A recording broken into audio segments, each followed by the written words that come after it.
mahkum edildi adamlar. Adamlar sizden ulu doğanlar. Ayş var, dünyalı kellerden aparatı oğlum kist ayırttım, çep haftalan rengülen 19 tikinişti.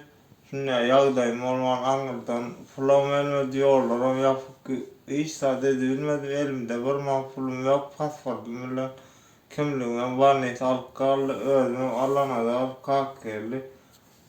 Mardan Gresan özüm. Öyden hiç kim gelmedi hoş sağlam verdi doğunur kömöydün gayrat edin var neyse sizden ulu hayır.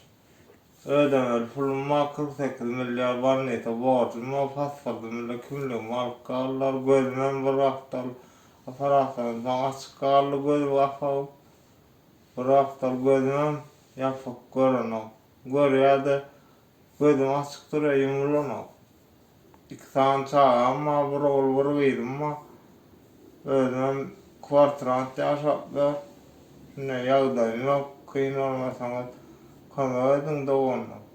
Ecemin gözü şunyalı 2 yıldan nari sahir ol gözleri yapıldı sonuçuyla kayıttım.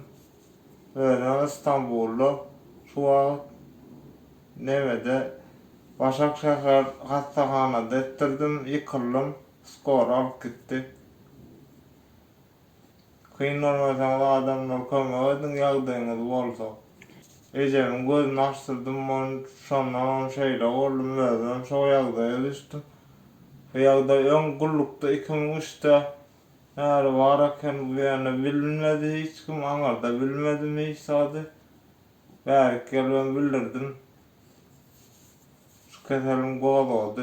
Ennam canım asmadı, ayaklarım asmadı, yere almadım. Şeyden yıkıldım. Yıkılan sonra var neyse götürdüler. Bilmem verdim hiç sadı. Erttiler şeydi.